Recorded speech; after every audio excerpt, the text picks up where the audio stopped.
Hi, tonight we're going to talk about advanced mind, state of the art. We were born with a powerful biocomputer that can take us to heaven or hell, depending on our thoughts and life. Our mind takes us to heaven when infused with positive thoughts and creates hell on earth if filled with negative ones. The thoughts we feed upon, allow in, and put away consume our life as we allow them to have power over us. We don't have to die to go to heaven because it is here now, and if we are not happy, then hell is here also. They are both in our mind, so depending on our thoughts, we either end up unhappy or grateful. An open, expanded mind is a good start because the more connections we experience, the more compassionate and concerned we become. Limiting our beliefs regulates our peace and happiness and restricts our thoughts so we continue to believe, act, and get what we hold and obtain inside. So we don't change.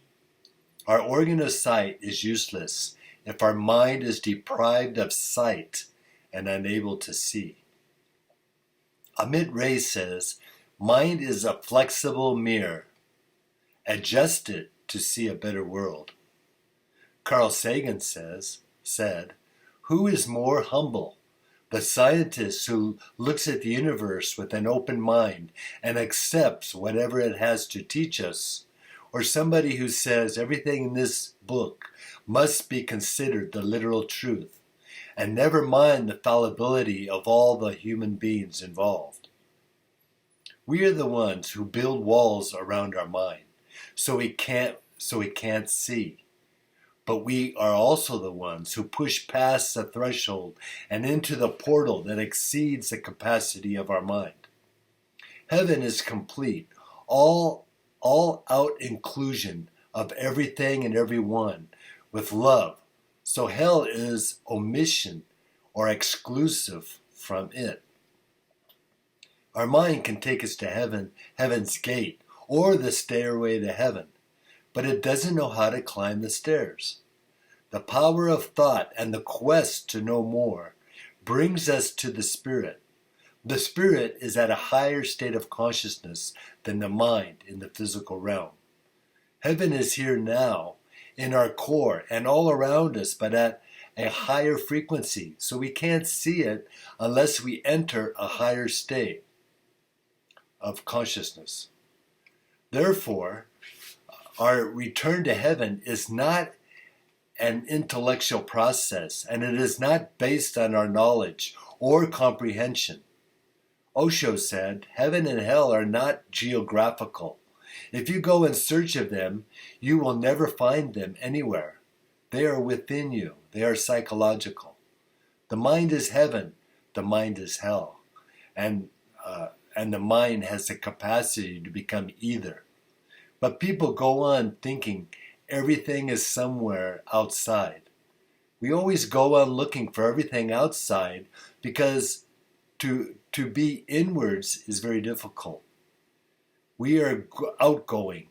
If somebody says there is a God, we look at the sky. Somewhere sitting there will be the divine person.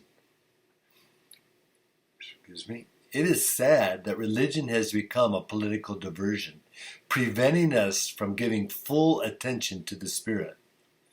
The Spirit illuminates us and sheds light on the world so we can participate and be involved on the physical plane at a higher level. We don't have to wrangle with mental ideology or run away from the material world because we can seek comfort in consciousness. We only need moments in the presence of our divinity to feel comfort and encouragement, to continue mentally and physically. The internal delight beyond the mind and body makes us fully integrated in body and mind and spirit. So heaven includes everything and everyone. Spirituality is a part of being human. So religions that include it are successful, and those that try to diminish it fail. Religion in our lives should be a source of joy, and bliss from our spirit, not stress causing our mind more anxiety.